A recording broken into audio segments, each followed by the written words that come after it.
We still do 7 NUFC Matters show a week for free.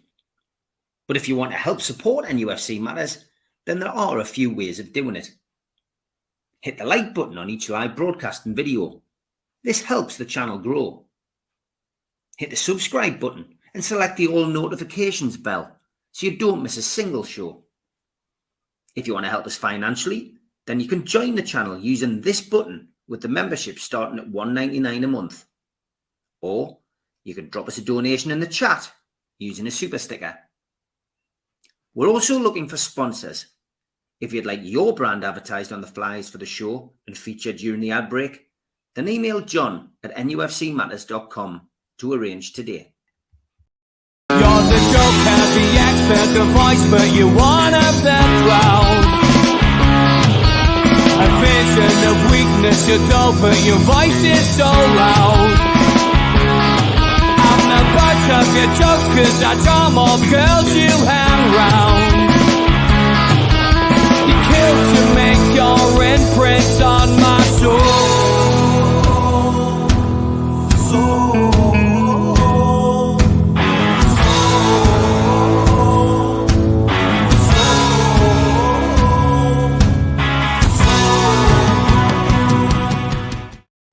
Good evening, welcome to NUFC Matters. It is the fans forum and it's chock-a-block tonight. I've actually got two of the lads in the waiting room as well. The Mighty Win and Chris are in the waiting room today. So what we'll do is, because everyone takes their turn, I'll drop two people out to bring the two lads in as we go through everyone's thoughts. Firstly, on the match. Two matches at the weekend. As Mick Mullane says, great win by the Lasses. Yes, 100%. A 3-0 win against Burnley, their closest rivals. And a 3-2 win for Newcastle United against Nottingham Forest, which was, for me, a great win. Another away win. Another 3 points in the bag. Another step towards European football as well. So without further ado, let's go to Pablo Davies. How are you, mate? I'm all right, pal. How are you? Good to see you. Give us your views on the game at the weekend. What did you make of that win against Forest? Another goal thriller, wasn't it? Plenty of goals at the moment. I thought it's a good win. Listen, the way it is at the moment with our squad climate and the options we've got available, I'll take a win from anywhere at the moment. You know, we got a win. Bruno was outstanding. I thought we played some tidy stuff in parts. The obvious thing for me is obviously the resilience. We led twice, but we gave the lead away twice. So to come back and get a win this week rather than just a draw, I think we've just got to take at the moment anything we can from where we can. The obvious issues were there for everyone to see again, like we spoke about at the on last week's show. You know, the left back area and the pace from other teams. A lot of teams are setting up 4-3-3 with two pacey wingers, a big striker like we spoke about. So we knew the obvious threat. And you know what? We've come through and we've got 3 points. I don't think we can be too hard on anyone. There was a Forest penalty shout that. Sometimes they're given, sometimes they're not. It's gone our way. So on the whole, mate, pleased with a win. You know, it can't be too negative, but obviously defensively at the moment, you know, there's no one in midfield that's willing to sit, as we speak about quite a lot. But we're limited with what we've got. You know, we're just going to have to make do and patch up and try and get what we can. Dan Burn got a bit of stick prior to the game. He got a bit of stick during the game from the commentators. We also had Eddie Howe asked the question pre-match, post-match about, you know, Livramento and Dan Burn. But you know what? I genuinely felt it was a, you know, who's let the dogs out? Not me. Not me. Yeah, I mean, you know, the Dan Burn situation, Lee, strange one. Yeah, again, we spoke about it quite a lot, didn't we? I mean, we can't have a go at Dan Burn because at the end of the day, the lad's not picking himself in the team, is he? So if there's a negative towards Eddie Howe, come on, man, just give it a try. You know, it's there. It's playing for everyone to see. You don't have to be a football genius to work it out. He's hanging the lad out. He's hanging the lad out, drying it, and it's him to see. Because at the end of the day, he's got a football career to contend with after Newcastle, maybe. So he's being hung out to dry by everyone at the moment, and it ain't him just picking the team, is it? So for me, that one sits with Howe. I don't know why he's reluctant to give it a go, because you would like to think he was a forward-thinking coach. But yeah, it's a bizarre one, mate. I can't understand it. Just give it a try. Yeah, okay. George, good evening. Thoughts on the game of the weekend? Well, lots of positives and most of the negatives off the field. They must have a room where they fill the commentators and the pundits full of castor oil before they come in when it's a Newcastle match, because they find it difficult to say anything good about it. Bruno's 2 goals, if that had been anybody else in any other team, they'd have still been talking about it now. But what did they say? His first goal, he took the easy option. For Christ's sake, outside of the right foot volley into the corner of the net, and nobody got near him. And that's an easy option. If his mate Almiron had been able to have a volley with the outside of his right foot, would still be in the bloody European Cup. I mean, that just annoys me intensely. And his second one, what did that lady say? I'm going to be careful, otherwise I'll be like Joey Barton. It took a lucky deflection. Did you see a deflection? Because I didn't. There was people close, but I didn't see the ball get deflected in any way, really. And then there was another one. It was just so negative. And they were desperate, despite the fact that VAR knocked the penalties away very, very quickly, which is as usual for VAR. They were still prattling on about, that was a penalty. This was a penalty. I've forgotten the pundit's name now. Shaw. Blah, blah, blah, blah. Well, anyway, if he could say anything down about Newcastle United, he was going to do it. And it's just getting bizarre. If it's not Newcastle United, it's Saudi Arabia. They find that all that negative stuff just because it's us. And they're just making laughing stocks of themselves, and even bigger ones when we do win the trophy we're going to win. Who knows when it might be? But my view is it might even be the FA Cup this year. So we can all smile at them. But they're very unprofessional at the moment, very unprofessional. Now about the football. It was great. It was exciting again. And I've got to say, Dan Burn got skinned twice, like any fullback might. But the stats after the match, from all of the big people, all the big statistician, who was man of the match on their stats? Dan Burn. Dan Burn was the statistician's man of the match. Yes, he got skinned a couple of times. There's something to sort out there, and it isn't just about Dan Burn. I think I said the last time against Luton that managers are watching Shah and Botman, what they do and where they go, and they're making sure that any big blokes up front mark them out of the game and they can't go and help Dan Burn. Yes, there's an issue, but I don't think it's just Dan Burn. But as I say, anybody interested in statistics in football, go and have a look at the stats for that match. Top of the poll, Dan Burn. So, there's lots of it. Bruno was as good as Bruno's been for a long time. He hasn't been that good for a while because he's been carrying that ankle injury. Well, on Saturday, I mean, just superlative. You can't find enough adjectives to praise the lad. And wasn't it nice when the Sky interviewer tried to get him to say he wanted to leave? Yeah, even that had to be brought in, asking him about was he happy this and was he happy that. Well, what an answer he gave. He could, if he'd been born and bred with black and white blood, he couldn't have given a better answer. How settled he was, how his kids loved it, had their friends here. Well, you never say never. Obviously, if somebody puts the right money up, Newcastle United will take it, I'm sure. But it'll have to be the right money. And it's not going to be because that lad wants to go anywhere. Not after that answer he gave. So that was another positive thing. There is, and Kevin's pointed it out time and again, and it happened against Luton. There's as much an issue with our midfield as there is with the back four, and it's the combination of the two together that's getting into trouble. And coaches are learning with that. They're picking up what they need to do, and they're matching with, and it's something that Eddie Howe's got to counteract and decide what he's going to do about it. But Trippier again, fantastic, right fullback, and he's now top of the Premier League for assists. And if he gets a few more, he's going to be top of the Premier League record for the rest of the season. I mean, from right fullback, goodness gracious, where there's lots of it to be very happy about.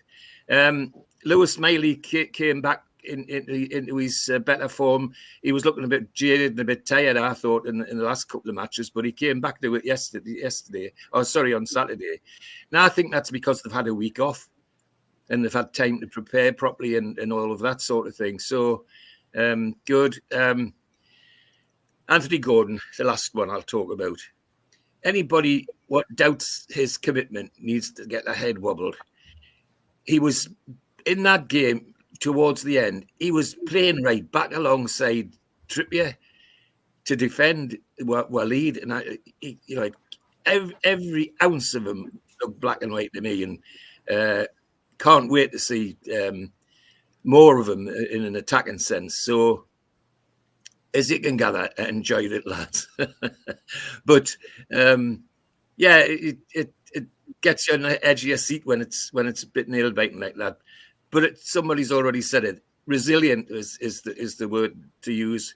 If we can do a Kevin Keegan, I mean, his mantra was, well, if they score 3, we'll score 4.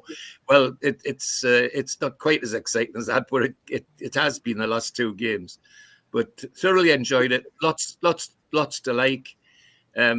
Most of the negatives, I'm afraid, were in the commentary box and in the chat room by the pundits because of the absolute hatred's the only word to use, because that's what it sounded like.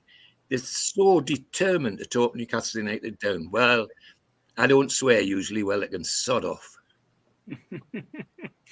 Blue Rhythm Boy, when we have our summer end of season event, we'll get 3 of them 4 on stage. That's for certain. We are going to announce it. It's now live on the website. Tickets are a tenner.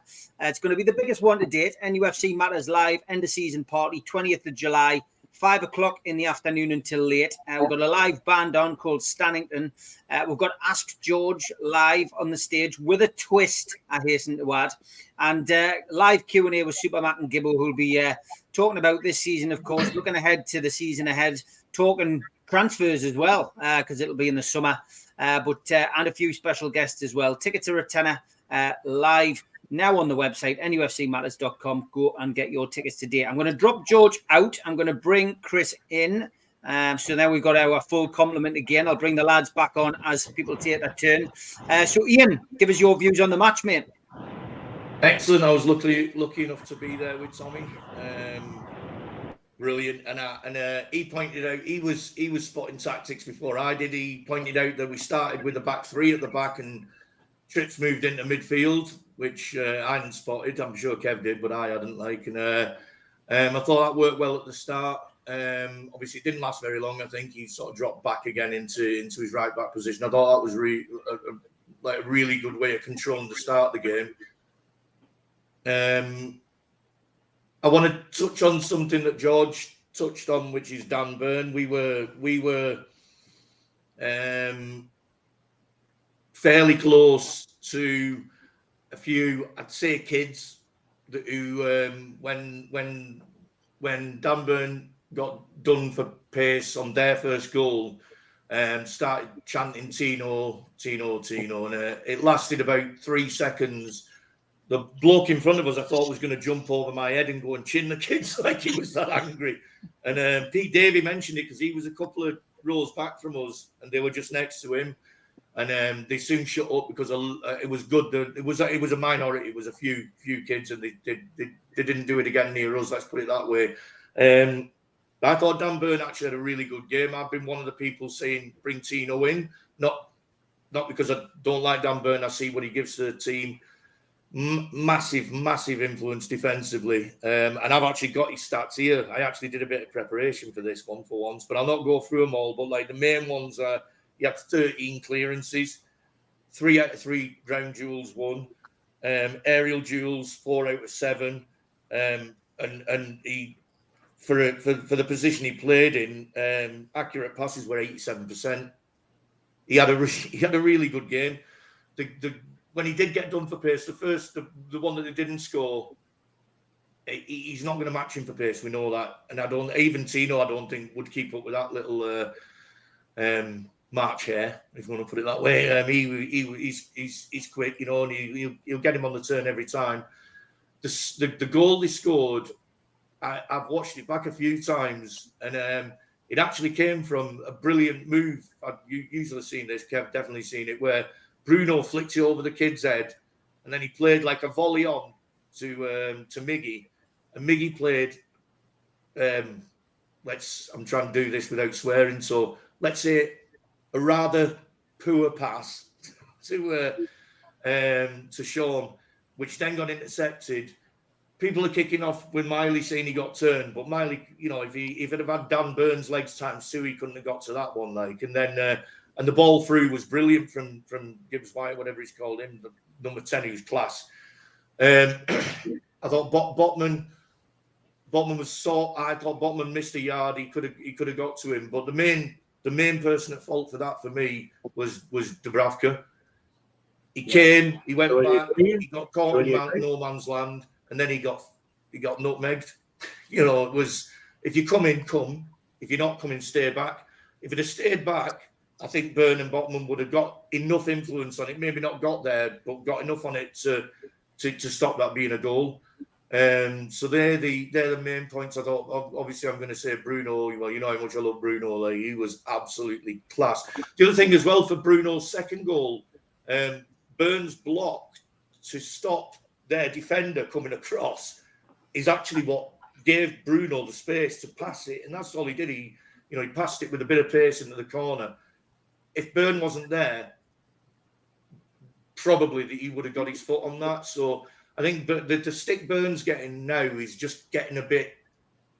It's out of order actually, and it's starting to pee off a lot of fans. I saw that at the game. A lot of fans were starting to get a bit narked with the way that people were chanting Tino and stuff. And I think that's, you know, you go there, you've got your opinions. Everyone's got your opinions, but you don't take the Mickey out of you know, somebody who's given everything for the club, and he has done. And I'll stop it there. Good stuff, mate. Good stuff. It's all about opinions. Chippers, good evening, mate. Give us your views. Yeah, you know what? I thought 3-2. It didn't seem like a 3-2 game to me. I thought, yeah, there was end, but I thought we looked better on the ball than them. The first goal was Brentford at home last season. We did exactly the same thing. The corner routine was exactly the same. The first goal that they equalised, I was disappointed how easy it was. Really, it was two passes and from out the edge of their box to being in the back of the net. But I'll say Dubravka was to blame as well, because if you come out with your legs open like Katie Price, then you're going to get beaten, aren't you? You can't do that. Well, he did, didn't he? He started and then he just stopped, and then he didn't know. He hesitated so much, it was ridiculous. I know we scored two set pieces, which we rarely score them. What? So stop nicking my jokes. Sorry. I just got out of Christmas one a couple of months ago, so but the issue I do have with their second equaliser is, to me, Yates should have been sent off in the build-up. He takes out Shaw with a shocking tackle, and he does it in front of the referee. Referee just lets it go, and Shaw's then out of position. Yeah, Shaw's then out of position. By the time he gets back, the ball's in the back of the net, and for VAR to say it was accidental, I'm sorry, like, watch the way his foot is. It's not accidental at all. He's deliberate. He knows what he's doing. So that, for me, is a straight red, and the goal shouldn't have stood. Their penalty shout wasn't a penalty for me. It's quite clear. He has an Amiobi moment, their striker, and he loses control of the ball completely, and he kicks Dubravka and goes over. Simple as that. No penalty. And then Bruno was head and shoulders the best player on that pitch, and you just knew he was going to score the winner. He was the one that took it by the scruff of the neck and said, I'm going to do this. And the way he just used their defender just to bend the ball into that bottom corner was just class. I mean, people are saying, oh, get rid of him for fun money and all this. I'm sorry, but when he does stuff like that, you can't. Why people even think that, I don't know. You just can't. He's just outstanding. You can't sell him, even if it's for the best for the club. You can't. It's just, I'm sorry, but I do want to say on the Sky again, the commentary is absolutely ridiculous. I'm sorry, but was it Andy Hinchcliffe and is he Christensen, the woman? I mean, Yeah. can I just ask why that there was no ex-Newcastle or Forest players punditry there tonight on Saturday? Last night when Man U on, you had Roy Keane and Gary Neville commentating. When Man City are on, you usually have Mika Richards and they get Joey Leonescott from out of nowhere. When Liverpool are on, they get Jamie Redknapp, they get Graham Souness on, Jamie Carragher on. You know, whenever any of the other big six are on, like Arsenal, they get Alan Smith. Did you hear Alan Smith's commentary when Arsenal was scoring left, right, and centre yesterday? He couldn't contain himself. It was ridiculous. So tell me why they can't put an ex-Newcastle or Forest pundit on as well. I'm sorry, but and then the constant Oslick and the Forest as well. It was like, oh, what a great goal by Forest, and then Newcastle's was good goal. I'm thinking that we've quite clearly worked on ours. There's just 2 passes from their box to ours because our midfield's in their penalty area. You know what? I'm just glad we're winning because we're shutting all these pundits up, and the more the better for me. Not going to get any arguments off me on that. It was strange. It is getting stranger. The only thing I can put the lack of legends down to is finance, and maybe they just can't afford these players anymore, and that's why we're seeing more and more ex-female footballers in there. Maybe they're cheaper. That's just a suggestion. It's not something I know for definite, but maybe that is the reason. But I do find it very strange that the game is now being taken over by people that most of us have got no clue who they are. But there you go. Good points, Chippers. All right, Alan, you're up next. Right, lads. Great 3 points. Fantastic. I'm over the moon at that. I agree with a lot what was said, especially what Paul says. What Pablo said, we're getting patched up. We're midfield as well, weak link of the team. It's weak. And we're getting outpaced in midfield constantly, and it's putting pressure on the back four, and we're allowing so many goals in the last 4 or 5 games. We're letting goals in by the bucket load. It showed you a graph with Dubravna before the game, how many goals he's let in. Pope's a massive miss because he sweeps up, and it's shown. We're missing Joe Linton and we're missing Joe Willock. The energy these 2 lads give is shown by what we had. As soon as we lose the ball up front, the first goal was a prime example. Miley was caught out. 1-2 to the back of the net. Dubravna, to me, was at fault, like the lads have said, for the first goal. I've flip-flopped so many times, lads, between it being a penalty and not a penalty. And I'm saying it's not a penalty. But when I go on to the pundits on Sky or anywhere, definite penalty. I'm thinking, is it? But every time I watch it, I just don't see it. I'm the most honest guy going, but I just don't see it being a penalty. And I'm trying not to look at it from black and white eyes, but I just don't think it's a penalty. Great 3 points. Bruno's back to his best, but we won't see the best of him, even more so until we get the lads back. And unfortunately, Joe Linton's out for the season. I'm not criticising the Miley hammering him into the ground, but he was at fault for the second goal because he turned his back on the shot and it was deflected, and he's got to learn not to do that. But he's 17 and I'm not going to crucify him. Out of order with Dan Burn. I mean, the first goal, the lad Elanga, he could be in the Olympic 100-metre final. Him, the pace he's got is phenomenal. You could add a Tino there and he wouldn't have charged him down. I blame Dubravna, like I say, for the first goal. Great 3 points, lads. I could talk on forever because I want to talk about the fixtures and the chances of finishing high in the league. But I'll leave it at that. Great 3 points. Keep it going. Momentum, Bournemouth next week. That's the most crucial thing now, going forward the next game. Okay, good stuff, Alan. We will be back with you in the next round of questions. Spenny, good evening, mate. Give us your views on the game. We'll always get an honest opinion from you. Before I start, I'm going positive tonight. 5 points difference between this team this year and last year in the league. Only 5 points. Only been beaten twice this year. Manchester City and Liverpool. I'm not going to mention Dan Burn because I'm sick of hearing about Dan Burn, about getting blamed for everything. We won a game. Doesn't matter what we're talking about, who we're slagging off and who's being bad and all that. We won a game of football. That's what matters. No one's going to forget. No one's going to remember the end of the season, that Forest game by Dan Burn playing bad that game. No, they're not. Because he didn't play bad. He's playing bad because only the people in front of him and the people around him aren't the first team players we want in that side. You've got nearly 3 or 4 players out who'll be playing in that team, which will support him. For me, I've got an idea what should happen, but I'm not the manager. My philosophy is that Shah should be in that defensive midfield, cracking centre back, cover the right hand side with Trippier. Absolutely. Happen. But I'm not the manager. That's what should happen. But I'm on the moon with that game. It was an exciting game to watch, and it's like having the Keegan games back. Entertainment's back.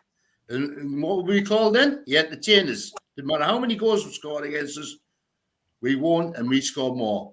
That's what football's all about, entertainment. That's my positive. Good stuff, mate. Good stuff. Yeah, positive spanny tonight. Darren, are you as positive, mate? Not all positive. Not positive. I thought we didn't play great. If Gibbs' wife scores a goal in the first 5 minutes, we're getting beat all day long. It was a penalty, 100%. So it should have been a penalty for the Forest all day long. If that's against us, you say no. But if we want it, you're saying yes. Mighty looks lost. He looks leggy. But he needs to rest, but we can't rest him. We're short in midfield. Bruno had a good game. Longstaff, I'm sick of him we're waiting for the referee to blow the whistle. He needs to stop it and play on all the time because he's starting to noise it a bit. Man of the match was actually going for me. Bruno was the man of the match. But yes, Dan Burn, he's like Spenny. I kind of agree with Spenny. I'm sick of talking about Dan Burn, but you don't think you do expect it to come on the left-hand side when he plays. So, and I kind of agree with the first lad. What he said, it's not actually Dan Burn's fault. It's how he's putting the team. So he's putting that Dan Burn in that position. But I think anyhow's staying loyal. He needs to change that. He needs to be a bit ruthless from now. But we've got the 3 points, the most important bit. I'm happy with the win, but the day we could have got beat. But again, the commentators were shocking. Jamie Redknapp, whoever was commentating, absolute disgrace. He gave us credit. But that's my honest opinion. Wasn't it meant that Bruno didn't know who he was? You didn't know who Jamie Redknapp was, yeah. Hi, Bruno, it's Jamie Redknapp. And he just went, who? You? That's what Louise Redknapp does. Yeah, I bet you're right there, mate. You're right there. Kevin, good evening. The coach of nufc Matters. He can give us a slightly different view on the game. I mean, I'm interested to know whether you thought it was a penalty as well. I've got to be honest, I didn't think it was a penalty. But what's your views overall, Kev? Well, I was working, so I only got to see about 40 minutes of the game, but I can divulge into that from what I've seen. Because my little 7-year-olds went unbeaten and we had a tournament cancelled. So we won 4-0 and we tied drew 3-3. So, but anyway, so that the thing about why I was watching the game. I thought it was pretty well when I wrote it down. The shape we went, it was when it was a 3-2. That's the shape I mentioned last week, and it come across more evident even in the game with Trippier tucking inside, and we went with 3. However, I'm not going to blame Dan Burn, but he's at fault for their first goal and Sven Botman. But for me, is when we lost that ball, I couldn't really see it. I watched a bit on the highlights. I couldn't see how we lost the ball, but we lost the ball deep in their own third, beside the corner flag. Right. Okay then. Well, this is going to prove my point then. So Longstaff goes and presses the ball right deep in the corner. Puts a half-hearted effort in to delay the pass forward. Miggy's just sticks a leg out, and that breaks the line, and we didn't get it. So that, for me, is the fault of the goal. Now, fair enough, the ball gets through you, but then that leaves the midfield stretch. But I froze it, and I had my son beside us watching the highlights because he had a refereeing course, and I stopped it, and I freeze-framed it, and I said, look at Sven Botman's position, look at Fabian Schär's position, look at Kieran Trippier's position. and you could see Dan Burn by himself on an island. In the space between Sven Botman and Dan Burn was about, I would say, 25 yards. Yeah. Now, for Morgan Gibbs-White, who's a very good footballer, to not to find that pass through into that space, I don't care who you are. I could have played that pass. Anybody could have played that pass to play it in. But I think Dan Burn was expecting it to go wide. I don't think he was expecting Elanga to make an out-to-in run, not an in-to-out, what normally happens as a winger. And I think he was going to cover the run, not cover the pass inside. So I think Sven Botman's too far across. But if you play a three, Sven Botman comes across, Dan Burn sits across, and you've got somebody there, i.e. a Tino, i.e. i.e. somebody like that. Because if you look at it from behind on NUFC TV's highlights, Anthony Gordon's about at the centre circle and tracking back, and he was never ever going to get there. So there was a big disparity and dispersion of space, which allowed Forest to get in. But you know, in the second one, you know, we'll obviously with what Chipper said in terms of the foul, yes, he's out of position. The play wide, and then it was a little give and go. But for me, it's not a blame, it's just an observation where Miley should have pressed a little bit closer. Yes, it was a deflection, but he could have got there a little quicker. Whoever the players were around him, whoever it is, Shaw, Trips, whoever it is, just get close and make it a little box around him so he can't get that shot away. Basically, that's all it is. It's unfortunate. It is what it is. It happens. It's football. But if you just get closer quicker, you block the shot. It's called denying the finish. Excuse me. It's called denying the finish. Yeah. It's just denying the finish. It's denying the shot block. Get something on it. Miley tried, yes, but it took not enough of a block to actually stop the ball going beyond you. So it was, from what I've seen, obviously it's a win. It's a 3 points on the road. 3 goals. And he said, it's like, we'll score more than you. I think Bruno obviously controlled the game. I was a bit worried when he fouled that lad when they were on a counter-attack. And I thought, oh, no, there's a yellow card and you're missing 2 games. So he was a little bit, but his discipline got better as the game went on. His 2 finishes, obviously the Brentford game has been mentioned, but it was at the City Ground last year when Isaac done exactly the same thing. Similar, but Isaac shinned it and Bruno volleyed it into the bottom corner, so it was very similar. So they might have looked at that and putting the ball into the back post. Even Fabian Shaw's finished for a centre-half volley off the ground when the ball's bouncing and just passing it into the corner. Fabulous finish, and they didn't get around him. They didn't react they didn't react to that situation, and their manager said that, which is honest enough of him.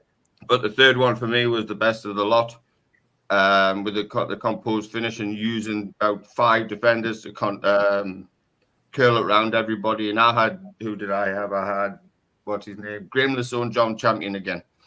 And they said, he got a good hand to it. No, he didn't. He got a fingertip to it, and he was nowhere near the ball. So, again, it was a little bit disappointing to hear that. But overall, another win, like Spenny said, unbeaten, only lost 2 this year, something like that. So, and scoring goals for fun. But again, it's just that defensive shape, which Eddie Howe even said in his interview press conference, he said personnel and shape can change. It all happens on the practice pitch, and I'll make that decision if need be to change the shape, to change personnel. And he said that Friday. So I can see him swaying in his in-game tactical management to do that more and go to a 3 if we've got a lead or whatever, or even go to it, because I'm not dead against it. It's not a negative thing. I said last week they will play a 4-2-3-1, which they did, and overload midfield, which they did. So again, it's things like that what they need to really look at. And it's not a negative assessment, but it's just what I saw for 40 minutes of the game, and it was pretty evident moving forward into the second half. I didn't say anything really to the second half, so coming out with a 3-2 win when I look at my phone after the games, what I had, and saying, oh, what? Right? So it was a great thing to see, and there's an expectancy that that's going to happen. Even though we're going to concede 2, we're going to win 3 or 4. We're going to score 3 or 4 ourselves, and we're sharing it around now. We're not relying on Denizak. We're not relying on other players to score. Players are chipping in from all parts of the field, which is a brilliant thing to see. So yeah, overall brilliant win. 5 points off the European spots, and I was hoping for a Villa draw or a Villa win last night just to keep it a little closer. But you can't always get what you want. Yep, as the Rolling Stones once said, you can't. Barry, good evening, mate. Over to you. Hello, fine. It's weird because I'm sitting listening to the comments, and obviously being further down the list, you get a chance to listen. When did we become the more stuff we talk about the Newcastle game is mistakes? Steve, you're the same age as me. I used to remember going to matches, and all we ever talked about was the goals that had been scored and how well we're done. Now, all we seem to have done all night is talk about, this player did that, and this player did this. In recent games, this player got burned for this, and this one was put. Who cares? A football game, if you play, if there's 7 goals in a football game, does it mean 7 players have made mistakes? Is that what it's going to come down to? We're going to blame 7 players because they must have made errors because there were 7 goals scored. It's a team effort. Steve, you've watched the same shite as I have since 1980, whatever. And we've seen some bloody atrocious Newcastle teams. I remember watching Mark Stimson thinking, Christ, he can't even run 5 yards with the ball. It shouldn't be about who's made errors. Everybody has a go at Dan Burn. If Dan Burn has a couple of good games, they'll blame Sean Longstaff. It'll move on to somebody else, and it'll move on to somebody else. We went away from home. We struggled away all season. We've now won. Took 7 points in the last 3 games. I would have grabbed my hands off that before those 3 matches. I didn't think we'd get it. I thought, especially after the Luton game, I thought, God, we're not going to get this. We're only going to get 2 or 3 points here or 3 games. We played really well. Yes, the game wasn't great. Bruno looked tremendous where he struggled recently. Everybody says, I'm sick of hearing about Dan Burn. I'm sick of hearing us complain about the mistakes the players made or the players make during the game. That isn't what football's about. If you've got one player who's playing exceptional, then others aren't going to. They're going to look worse than him. We should be celebrating the good bits of the game, not trying to overanalyze. And I'm not knocking Kev at all because I love Kev's whole take on the game and how we're played and stuff. It feels like that's the whole way the fans are. We should be celebrating like the guys have said. We're 5 points behind where we were last season. We've had an atrocious season when you look at who we've had fit and how many players we've had missing. And we're only 5 points away, which is basically the 2 Luton games away from where we were last season. It's just like, how are you lads? Celebrate what we've got. Come on, cheer them on. Who cares if somebody makes a mistake as long as we get the 3 points or at least try? How long have we spent asking for players who try, Steve? You know what I mean? We've done it for years. We don't expect Newcastle to win. It's not in the blood. I've never seen them win. I'm not as lucky as George. I haven't seen them actually win anything. So I just want a team to try, and that's what I expect from them. And they're doing that. Bless them. They did that again at the weekend. They picked up the 3 points, so roll on to the next one. Great stuff. Positivity's gone down well in the chat. Eric, good to see you in here. It's good to see proper fans on here instead of these TikTokers who are everywhere nowadays. I do like Eric's name, mate. I never read it out, though. Okay, good evening, Chris, the man who's taken YouTube by storm. I think many of you will have seen him, and we share some of his stuff. He's given us a good plug over the years. But the American Magpie, Chris, is joining us. I'll just unmute you because there was a bit of background. Oh, you've done it yourself. See, you're a pro at this game. What did you make of the game, Chris? Well, first of all, thank you for having me on the show. As you can tell, I sound different from you guys, so it's okay. But Great, Chris. Listen, over the moon excited for this match. I do agree to a certain extent of what Barry was saying, and I think somebody else said as well. You gotta celebrate. You got to be happy, and that's just. I mean, if you're gonna, as soon as you win a match, if you're gonna start crying and saying what we did wrong, as soon as the match is over with, then you have a problem as a fan. You got to go to fan school for that to fix that, But then, when 24 hours later, you got to start analyzing the game, watching the game over, saying your opinion. If it's not all, great at this moment. We didn't play our greatest game. It wasn't pretty, but we got the job done, and that's a positive thing. So it really doesn't matter what we say. It matters if Eddie Howe knows. Listen, we didn't play great, so I'm going to get on the lab. I'm going to fix it, and I'm going to get to work. That's what matters. Him getting back to work and trying to fix the mistakes that we made. The Dan Burn deal. I mean, I think we got used to saying Dan Burn's name throughout the week. That we just after this game, throughout the game, even people were talking about it and kind of blaming him for everything that was happening. And I think that's wrong. I mean, he might have made a couple of mistakes, but you got to look at the game by game basis. Nobody talked about Burn after Aston Villa, and we won. I think that the result does change people's perception on what happens on the pitch, but so I think Dan Burn was. I think he played great. To be honest, I mean, well, maybe not great. Maybe that's not the word, but he played good. He played decent. Played good in the second half, Chris. Right. Good So, in the second half. the man of the match, Bruno.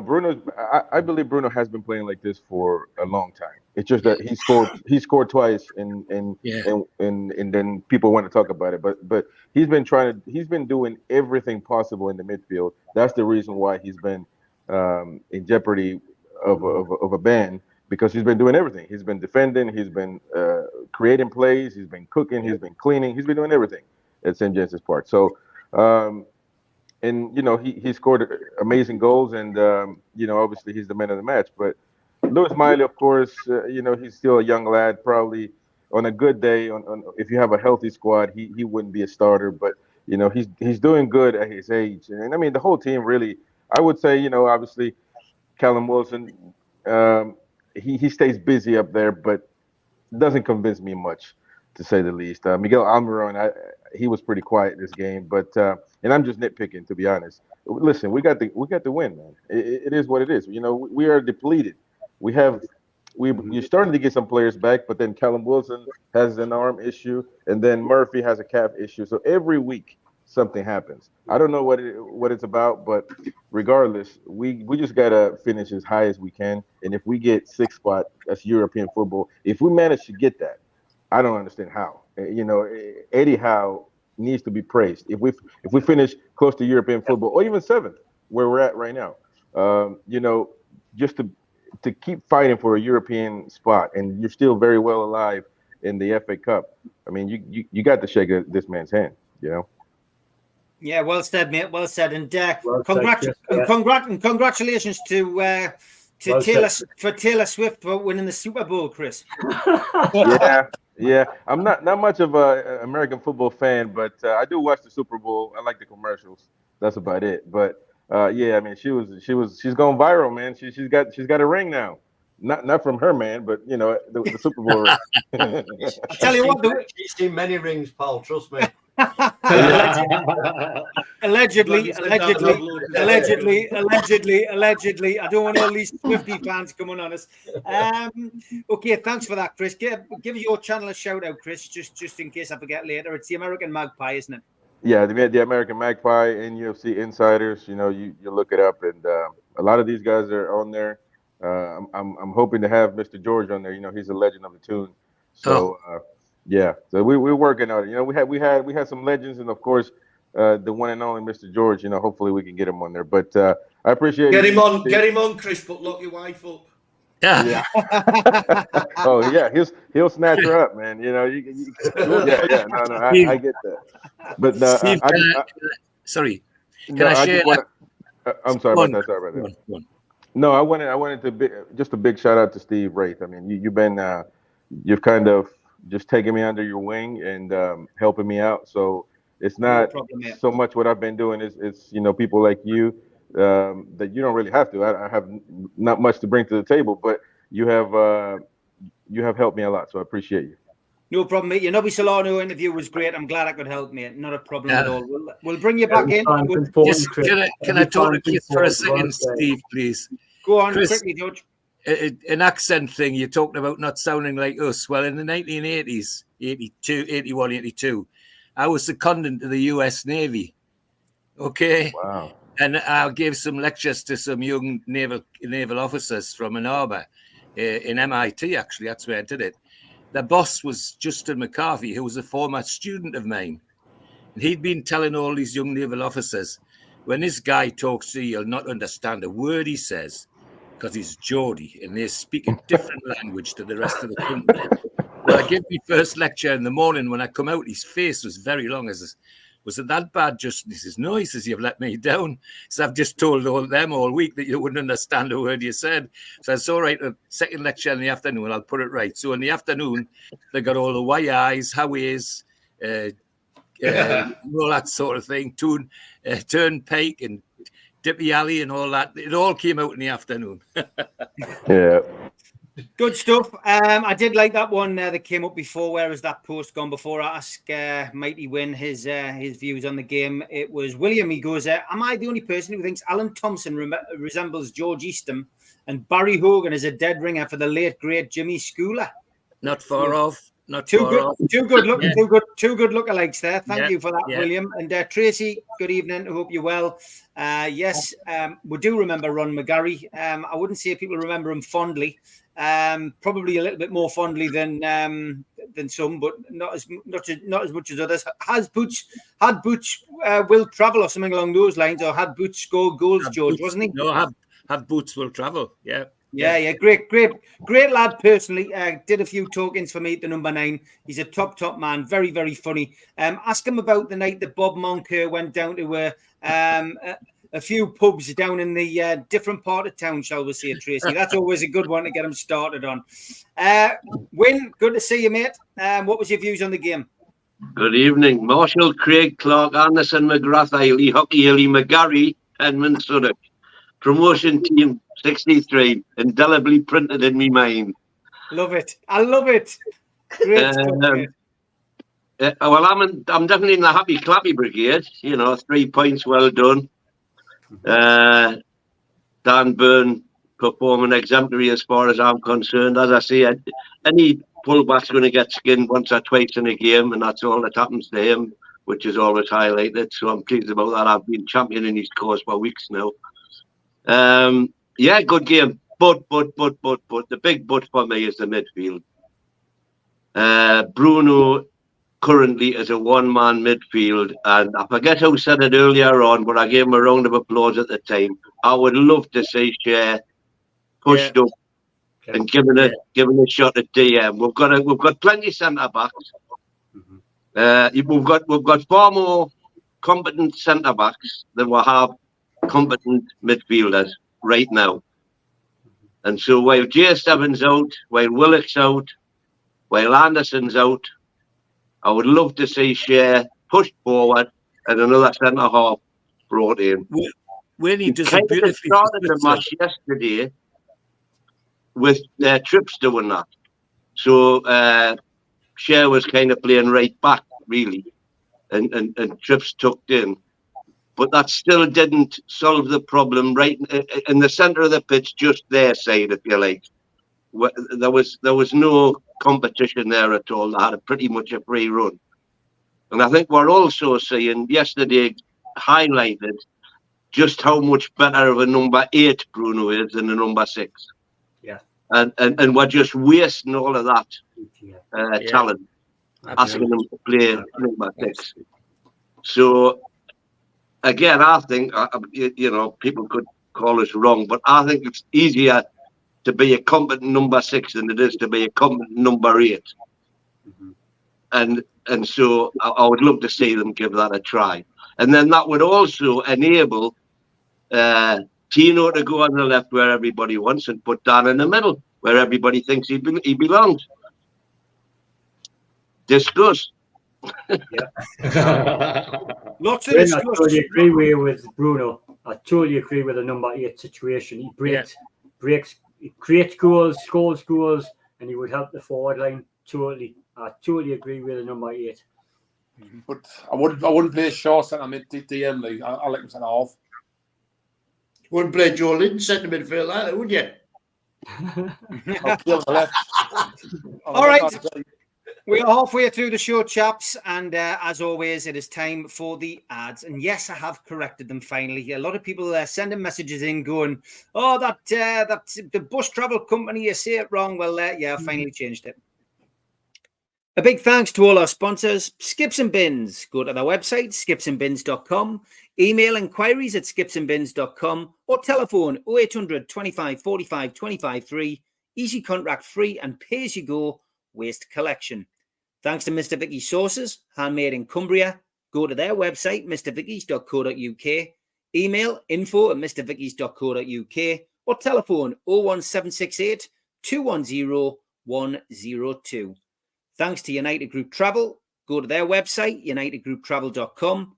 Email info@unitedgrouptravel.com or phone 01670 632 460 or mobile 0791 666 4174. They're a local company from Bournemouth and there are no strangers on our tours, just friends you haven't met yet.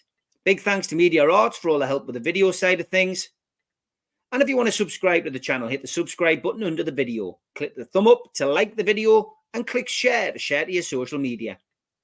If you want to help the channel financially, you can pay a one-off £25 fee. You get a cup, a scarf, a pen and a membership card and entry into the NUFC Matters monthly draw.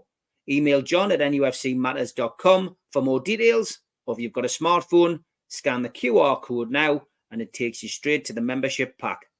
We also support the food bank on this channel. Go to nufcfansfoodbank.co.uk and you'll find the matchday bucket. You can make a donation virtually today. You can also find us on iTunes, Spotify and other podcast providers.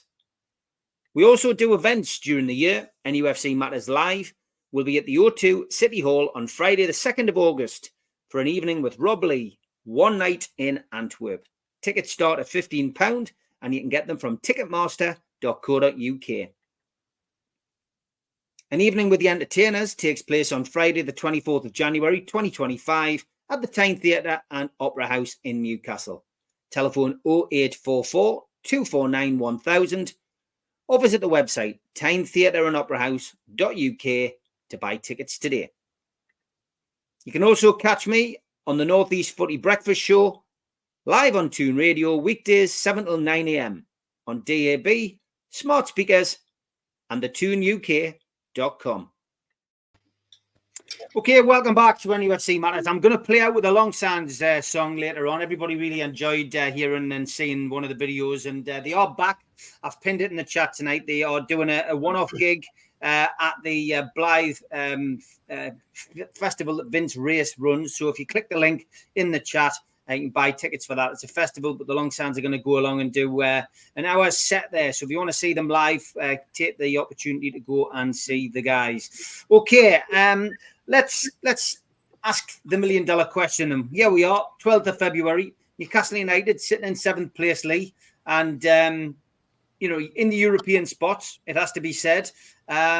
Results over the weekend, well, West Ham getting paggered off Arsenal 6-0 did us the world of good. Man United beating Villa, not so good. But ultimately, we're 5 points behind Manchester United, level on games. They're in 6th place.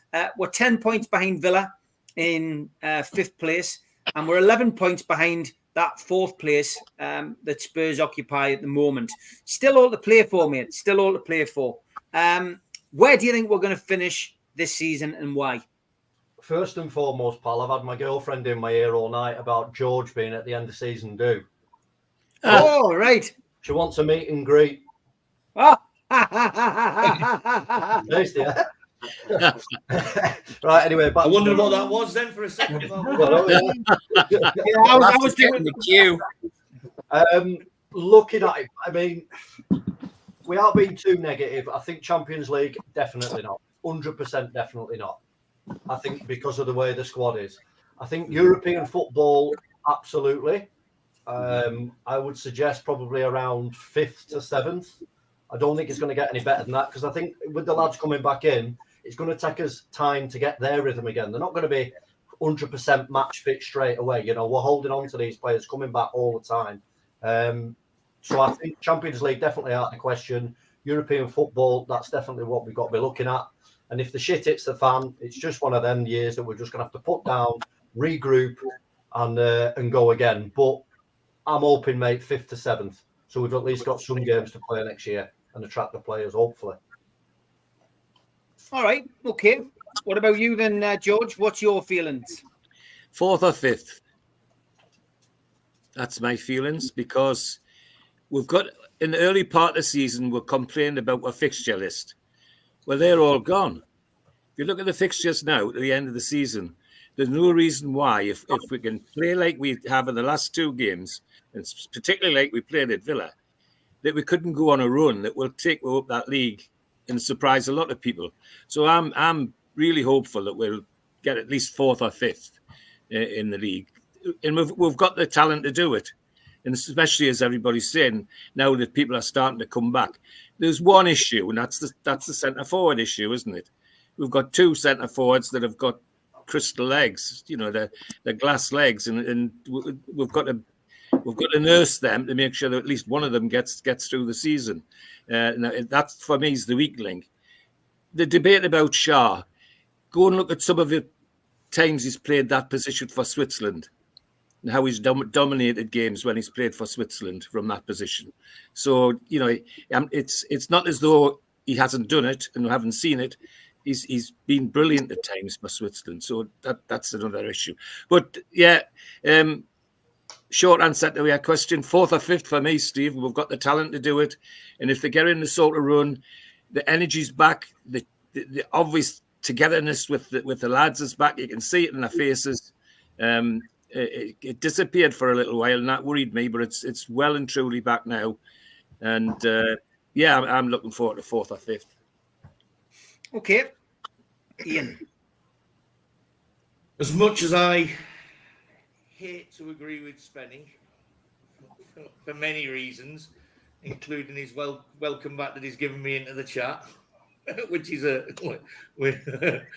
been fun. No, I've got to agree. It's worth a try.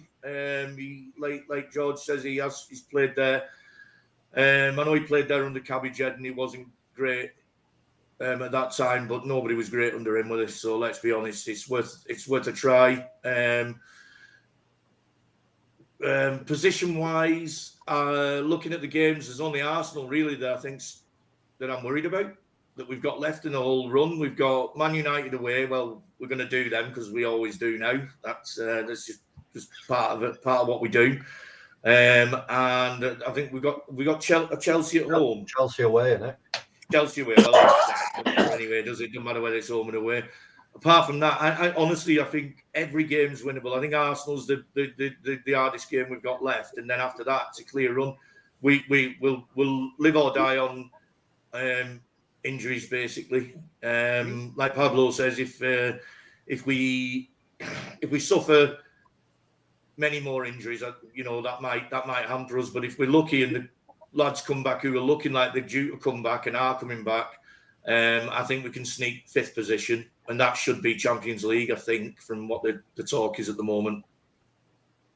Tell you what, the fixtures, I mean, just to give you an idea, you've mentioned a couple of them there, but we've obviously got Bournemouth at home, Arsenal away, Wolves at home, Chelsea away, Palace away, and we've got West Ham and Everton at home, we've got Fulham away, Tottenham at home, Manchester United away, and our final 4 games, which I think are crucial if we're in and around that European places: Sheffield United at home, Burnley away, Brighton at home, Brentford away.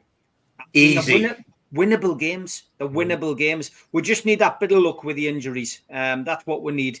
Chippers, thoughts? Where do you think we'll finish, mate? Do you know, I think I've got a knock on my head because I'm agreeing with Ian here for some strange reason. I don't know. I don't know if someone spiked me drink or something, but yeah, I think I agree with the fixture, and I think apart from what you call them, Arsenal away in a couple of weeks' time, I think we're quite capable of winning the rest of them. And I agree with Pablo. I think it's between 5th and 7th the best we can hope for. I think the 4th just out of reach. Villa have lost the last 3 home games now, so are they starting to wobble? Bearing in mind they've got European football to come back as well. Although that teams have got European football, there's only, I think, Spurs and Chelsea. They haven't, but Chelsea were the 11th to me. So are they in the equation? Win a few games, they might be. So I personally think 5th and 7th, and it all depends on when the injuries come back and if they have any setbacks, rather than them coming back and playing a few games, getting up to speed and staying in the team. You know, that's because the likes of Willock's long-term injuries, I worry that he comes back and he could break down again like he did when he came back before. Same with Isak and Wilson. How long can they last? How many games can they play before getting the next injury? But we've seen Gordon's got legs, so he can possibly go front with Barnes now coming back. You know, there's plenty of if buts and maybes, but I think 5th and 7th the realistic places to look at, because like apart from Salford United winning yesterday, everything else went for this weekend. So you know, West Ham are starting to wobble as well. We're the ones that are, us and Salford United are the two that have got a bit of form behind. We're having by winning games of football. We're not playing amazing, but we're winning games, and that winning breeds confidence, and that's all that matters at this stage of the season, is winning games and getting 3 points. No matter how many goals you concede, no matter how many goals you score. And that's the thing. There's still plenty of things we can work on defensively. We can, I would happily take us now to win 1-0 for a lot of the rest of the games of the season. And now people think that's boring, but for defensive reasons, it means that we're tough to beat. And you know, it's instead of conceding 2 goals, 3 goals, 4 goals a game, it's just that having that mentality. And you know, there's no reason why, there's no reason why, apart from for me, why we can't win most games between now and the end of the season. So I'll say 5th and 7th. Anything between 5th and 7th. A lot of people laughingly saying 6th. Yep. Alan, what about you?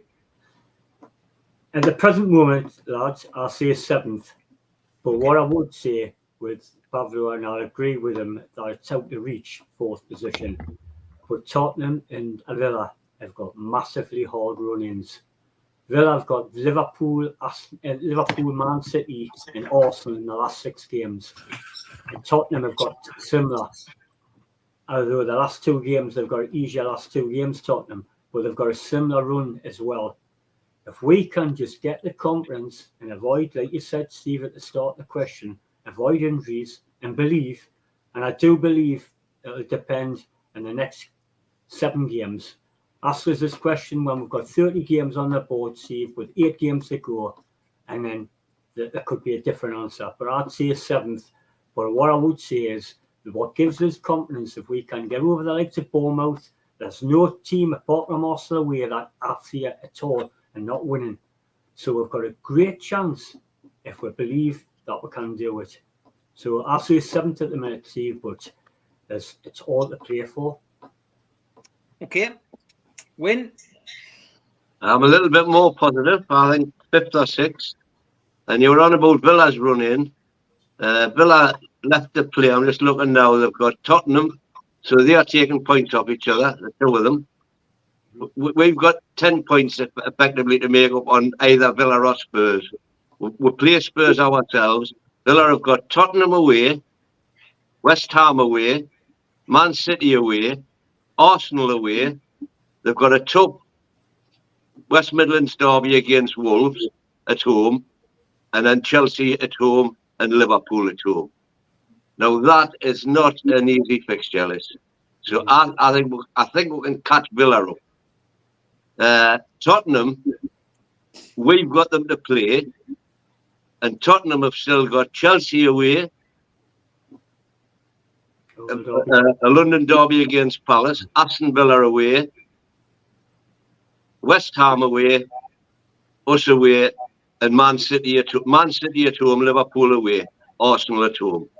You know, that's a tough set of fixtures. So I think we can catch them. It's Man United I'm worried about, daftly enough. I think Man United could pit us to 4th or 5th because they're capable of doing anything as daft as they're playing. And a run by Chelsea wouldn't surprise us either, because they're starting to get their act together a bit. And you know, with the squad they've got, if they get a few players back from injury, they've got a chance. But my big worry is who we're playing up top. you know, or Wilson and Isaac. But if we've got either one up top, we're okay. But if we've got neither up top, we're struggling, I think. But I'm going to be optimistic, and I'm going to say 5th or 6th. And win the FA Cup. And win the FA Cup, of course. Into Europe, don't forget with that. So yeah. Okay, Spanny.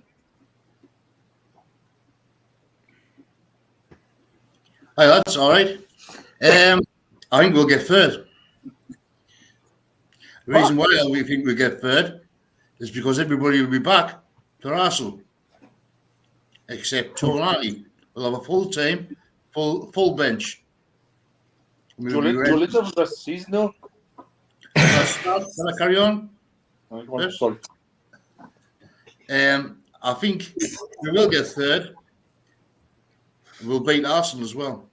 I think the hardest game we'll have is Man U away, because Man U are on fire at the moment. And I think we'll win the FA Cup. And that's positive. It's a positive night for Spenny. Very positive. Very positive. I've stuck you in next year, so your best pals together. Nice with you, man. Yes, I love him. Barry, are you positive?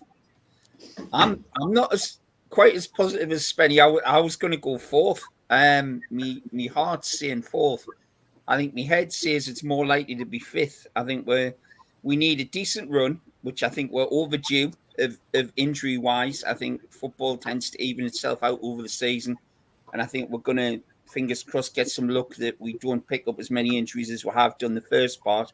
And I think we're starting to run with it. I think hopefully the way we're playing at the minute, we're picking up points when we're not playing particularly well. And I think at some stage we've got to get back into the form that we had certainly last season. I think we can get 4th. I really do. I'm fingers crossed. I think 3rd is a bit much, but who knows? For Newcastle, it could go anywhere. I wouldn't bet against Spenny. Let's put it that way. Great comment in the private chat here. Ian saying that Spenny is me dad. Oh, God, that's why people are laughing. Obviously, the viewer would like to know. Kevin, where do you think we'll finish? I might be. I've been about a bit, you know. You're a big Spenny, are you? Does not follow all of that. No, she's not. It's still the post yeah. I agree with Barry, essentially. Not quite as much as Spenny, even though I do love him. But at the same time, I just look through fixtures and other teams' fixtures, and everybody's mentioned it. We've got Arsenal, Tottenham, Man United out with the potential Big Six, a bit what that looks like. I don't care where we play them. I think we'll sneak 5th, 4th, maybe. That's a push, in my opinion. But I think if we really go on a good run, which we are now, yes, the performances aren't great, but we're picking up points here and there. I think 5th is a real possibility, and again, another run, a good run in the FA Cup is a real strong possibility to go and lift the trophy. And that will give us, yes, a couple of games a week, odd here or there, but we're used to that. Players coming back, like Spenny said, it's not a full side, but it never enough. So I think we'll go. I kind of say 4.5. Is that what we're in between? You know, I'm in between. It's like, can we? It all depends on if we get the recovery rate of players and the system right. Can we then make a good push? Can we have a good run at the end of the season? Because our games that we have, like I said, it's Arsenal, Tottenham, Man United, really who are going to cause us the bigger problems. Even the lower echelons of the Premier League are still going to give us problems. You know, Burnley might be fighting for their lives, which they still are. You know, others are still fighting for their lives to get away from the relegation zone. But if we go in with it's the mentality from now till the end of the season, like we've done last year when we went to the Saudi break. We've done all that, the recoveries and all the rest of it, and had a break away. We haven't done that this year, but I'll stick my neck out on the line, and I think we'll go 4th. And an Okay. FA Cup win. And an I'm FA just Cup win. going to add before we carry on. The only problem I've got, only worry I've got is Bruno and Gordon getting suspended. That's All it. right. 32 games. It's all right. Yeah, going to be interesting to see how that comes. David Cook building up Darren now. Here he goes. He says, Doomsday Darren, relegation battle. You've taken over Alan Thompson's mantle. Come on then, Darren. Bring us back to reality. We haven't got the midfield to be anywhere near the top 4 or 5. I think 7th or 8th if we're lucky this year. Wow. You got 2 straight, Isaac and Wilson, if they're fit, who plays, but I just don't think we've got midfield. Miley's getting overplayed. Longstaff looks tired. Bruno is only one in the midfield. We haven't got Joe Little until next season. Yes, Joe Willis come back. It's going to take time to get match fit. So, me personally, 7 or 8. Okay, well, there's a dose of realism for you. I'm going to go 6th, lads, and a decent run in the FA Cup. I think we'll get to the final. Will we win it? I don't know, but I am confident on that. But yeah, I think 6th. I think 6th is possible. I think Manchester United and Newcastle are going to push Villa out. I think Villa could drop. I think they're looking as if they're going to drop as well. So it will be interesting. Okay, we've got about 15 minutes left. Let's look ahead to the game at the weekend to finish up. I did say I would do an hour and a half tonight and then play out with a long sand. So Newcastle got a home game this coming Saturday, another 3 o'clock kickoff, another game not on TV. Seems to be all the away games that are given awkward kickoff and times. So Bournemouth at home, 3 o'clock start, no TV coverage. Philip Billing is suspended for that game. That's the only team news you can really give you. And of course, we know that Tonali won't play. We know that this game will be too soon, far too soon for Joe Linton and Nick Pope. Will Elliot Anderson and Willock play? Will we find out the truth on a Friday? I doubt it, because whenever Eddie Howe gives his press conference, it's pointless reviewing it because he says what he wants and then does the complete opposite. So it will be interesting to see what happens at the weekend. But yeah, look, the big opportunity this, Lee, for another 3 points on the board. But again, Bournemouth can be an awkward team, but Newcastle turn up with the same kind of attitude they've had over the last few weeks, and it's going to be hard to beat them at St James's Park with a full house. Yeah, definitely, mate. I mean, Bournemouth up top, the worrying part for them is obviously Solanke and that boy Clivert's a bit of an handful, isn't he? So I think the main threat's obviously going to come from them, but they are a well-structured team. Who's the guy who used to be a right-back, their manager? What's his name? Oh, I don't know. Spanish fella, yeah. He seems a tricky customer. Him. He knows what he's doing. I think, yeah, much the same. Like I said at the very start, I think most of the games are going to be a little bit hit and miss now. We've just got to hope for the best. I think we'll probably, fingers crossed, a 2-1 win. I think we'll be in for a bit more drama, maybe a few more goals. I don't think much is going to change in a week. Do you know what I mean? With what we've got. So I think we're just going to have to cross our fingers and hope for the best again, I think, pal. Okay, but you've gone 2-1, which is positive. Alan, Yeah. where are you with this game? Yeah, I'm going to say the same. Pablo said I was tempted to go 3-1, but I'll keep it in check at 2-1. I just think we don't do particularly well against Bournemouth. We've had very few good results against them, actually. So I'm hoping for 2-1 and keep the run going. Paul Toon says 6-4 to Newcastle. Ian, are you going for another goal bonanza? Did you just see me comment then? Can't read that one out. What was the question? Prediction for Bournemouth, mate. Sorry, you've got to put these behind the scenes comments up at some point. Yeah, no, I can't. After the watershed. Yeah, I think we'll beat them. I'm going for a penman again. I'm going 3-1 again. I've got to be right at some point this season. Also, I wanted to say, big fans of nufc Matters. I met him on the coach on the way down, a lad called Mark, and he kept looking at us, and I thought he don't like us. Like, he kept looking at us, and then about half an hour into the journey, he went, "I know you." And then he said he declared his love for everything that is Matters. Said Spenny's a knob, and I went, he is. He is like he didn't really Spenny like you. No, they were top lads. So it was Mark and Martin Stanley, two brothers, and they babysat me and Tommy kept them company all day, so they were top lads, and they watch. Like Mark says, he literally watches every show, but he's never in the comments. I've told him to get in the comments and get on fast for him. Big shout out to the lads. Thanks for your support, lads. And what a game to be at as well. Great. And looking after Ian, Christy, lad, your work cut out. But you've gone for a 3.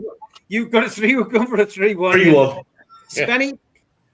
I'm pleased I've come on the show so I can hear what's on the bus with me and all the names. Every person. You know what? I don't go ridiculous results. Sometimes get it right. So I'm going 6-2 Newcastle. 6-2. Wow. Okay. Should I keep Darren the last, everybody? Yes, I think I will. Kevin. You put me through a loop there, you flopped us over. I didn't know what was going next. Well, I did, yeah. I don't want to. I'm just trying to put the inevitable. I got promoted. Oh, yeah, well done. Go on then. Sorry. No, I think it'll be obviously a tough game. Bournemouth play some decent stuff. But obviously the danger man Solanke. It just depends again. It like was whoever said it was. It's the mentality of the squad going into the game and continuing the run at home. I believe it'll be a 3-0 victory. I think we'll figure it out defensively. I'm not going. I was going to say 99 or something like that just for a giggle, but I didn't. I behaved myself, and so I know I'll go with a 3-0 win and 3-0. Continue the run on and push and really apply pressure to Man United and really apply pressure to Villa and see what they do. Okay, win. I'll take a 1-0 now. I think we need to have a word with Solanke, Billing, and Kelly in the tunnel and say, lads, you're going to be here in the summer. Have a bad afternoon and you can get in the No, I don't think it's going to be easy. You know, with our current midfield, I'm worried, you know. So I'll take a 1-0 now, thank you. Okay. Chippers? Well, I'm at work till 4 o'clock on Saturday, so I'm going to miss the first half. So hopefully all the action happens in the second half, not the first half. So I'm hoping for a non-brown underpants scenario this weekend. I'm hoping for a quieter weekend as opposed to goals. As Wynn said, I'll gladly take a 1-0 and it goes off Wilson's backside and goes in just to keep the run going for a quiet change. But I think we'll win 3-1. Although we haven't won in the last 3 home games, you know, we've only picked up 1 point out of 9. That's the worry that we're seeing to sort of walk away from out, but the home form needs getting back on track. So, but I think Bournemouth have come off the back of losing to Fulham at the weekend, and I think we're in a bit of ascendancy because we're going to be full of confidence. And the difference is between the Villa and Luton game, that was 3 days, wasn't it? They'll have had a full week for this game, and hopefully, possibly an Isak maybe back or a Willock maybe back just to give her a bit of a boost. So I think we'll win 3-1. Okay, George? Positive as always. 4-0 for me.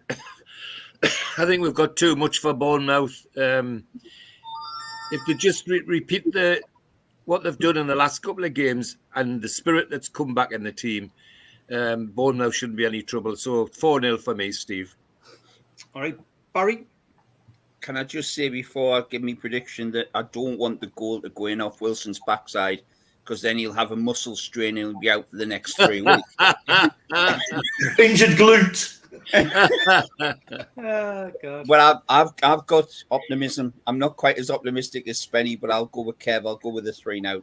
I think that's okay, and thanks very much, everybody. Good night. See you next week, guys. No. Go on then, Darren.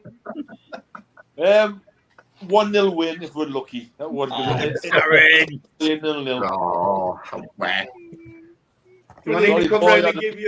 Bournemouth's been a nightmare team for us for the last couple of seasons. They've got beat last weekend. They've come back 11 men behind the ball. Brilliant. I think you want the Snows number.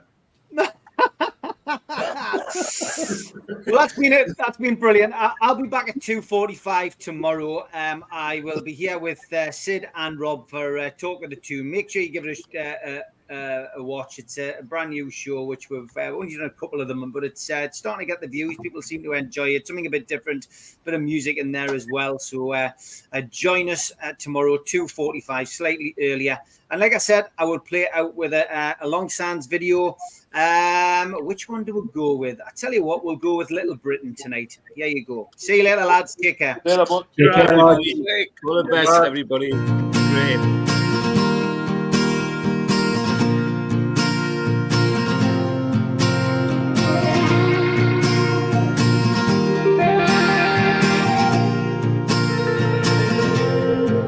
If you're right, you're wrong, only free.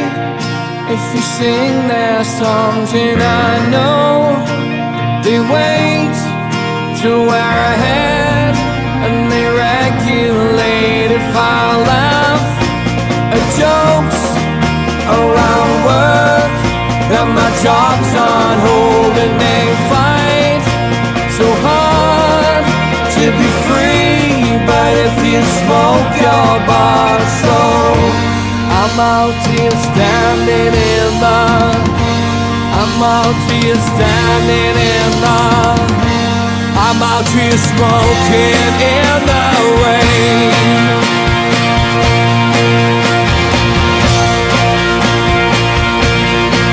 Well, you're young and bright, but you need a gun to fight. It won't take the blame.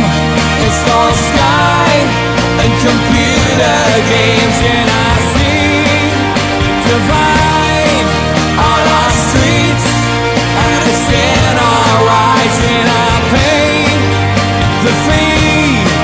I feel alone in my own country as I'm out here standing in the, I'm out here standing in the, I'm out here smoking in the rain.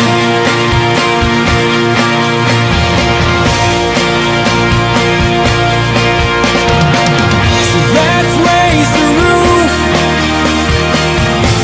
and do it for all our children, unless we want them all to be their angels.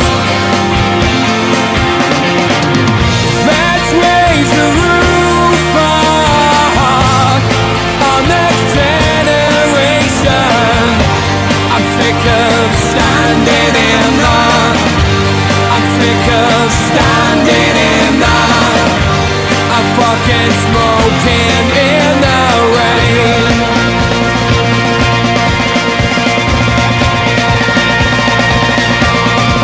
So pay their tolls I can't save, and my funds controlled, and they make us see it's for our good and our own safety. And I laugh at that, and I ask where your balls are at. There's a big debate.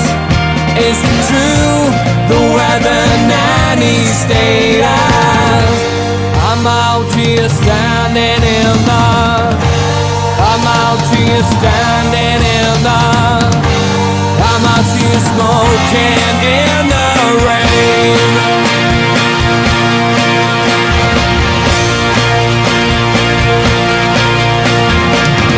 Let's raise the roof and do it for all our children, unless you want them all to be their angels. Let's raise the roof on our next generation. I'm sick of standing in the, I'm sick of standing in the, I'm fucking smoking in the rain.